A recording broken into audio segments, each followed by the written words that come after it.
ఇప్పుడు మనం టమాటో దోశ తయారు చేస్తున్నాం కదా, దానికి కావాల్సిన ఇంగ్రీడియంట్స్ ఏంటంటే టమాటోస్ అనమాట. ఇవి నేను ఒక 3 టమాటోస్ తీసుకున్నాను, వీటిలో పీసెస్ కట్ చేసుకున్నాను. తర్వాత వచ్చేసి కొంచెం జింజరు,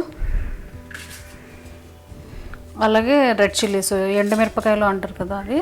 వీటిని ఏంటంటే ఇప్పుడు మనం మిక్సీ వేసుకొని ఫైన్ పేస్ట్ తయారు చేసుకోవాలి, టమాటో ప్యూరీ లాగా. చూసారు కదా ఫ్రెండ్స్, ఇలా టమాటో ప్యూరీ రెడీ చేసుకోవాలి. తర్వాత ఏం చేయాలంటే ఒక బౌల్ తీసేసుకొని దాంట్లో మనం రెడీ చేసుకునే టమాటో పేస్ట్ ఉంది కదా, దీన్ని వేసేసుకోవాలి. వేసుకున్న తర్వాత ఇది సూజీ అండి, ఉప్మా రవ్వ అనమాట. నేను ఇది ఆల్రెడీ తెచ్చిన వెంటనే రోస్ట్ చేసి పెట్టుకుంటాను, ఎందుకంటే మా వెదర్కి పురుగులు వచ్చేస్తుందని చెప్పి.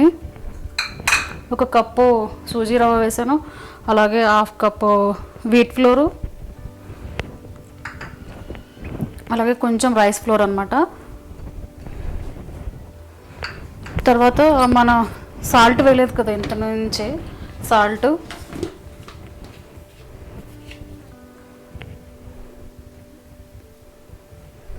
అంటే మీ టేస్ట్ని బట్టి వేసుకోండి, నాకైతే అది సరిపోతుంది. తర్వాత కొంచెం క్యూమన్ సీడ్స్, జీలకర్ర,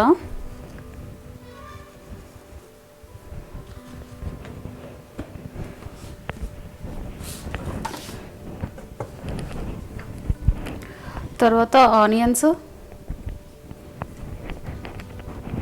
కొంచెం కొరియాండర్ లీవ్స్,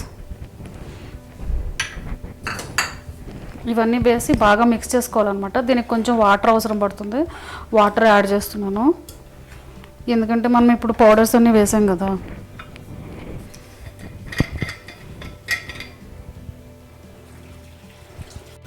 చూసారు కదా ఫ్రెండ్స్, దీన్ని ఇలా బాగా మిక్స్ చేసేసుకోవాలన్నమాట. ఇలా మిక్స్ చేసుకున్న తర్వాత ఏంటంటే ఒక 20 to 30 minutes మనం దీనికి రెస్ట్ ఇవ్వాలి, ఎందుకంటే బాగా ఫార్మేట్ అవుతుంది మనకి, ఇవన్నీ కూడా సోక్ అవ్వాలి కదా. ఇమీడియట్గా చేస్తే దోశ అనేది రాదు. సో దీనిపైన లిడ్ పెట్టేసుకొని ఒక 20 to 30 minutes రెస్ట్ పెట్టేద్దాం దీన్ని.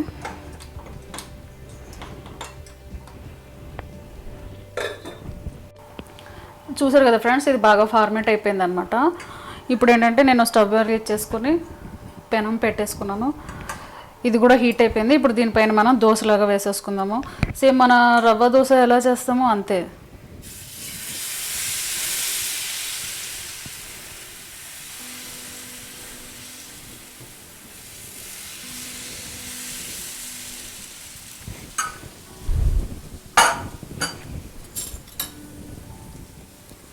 ఇప్పుడు కొంచెం ఆయిల్ వేస్తున్నాను అనమాట.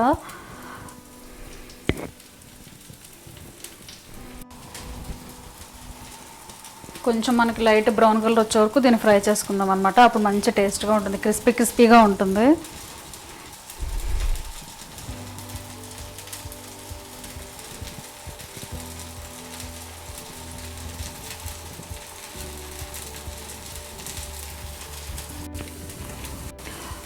దీన్ని రెండో వైపు టర్న్ చేసుకుందాం అనమాట.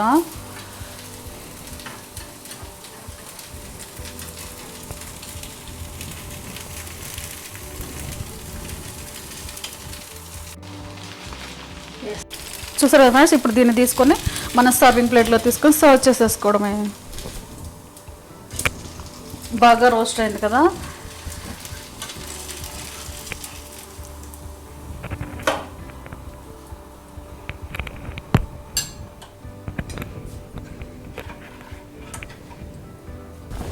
చూసారు కదా ఫ్రెండ్స్, మన టమాటో దోశలు రెడీ అయిపోయాయి అనమాట.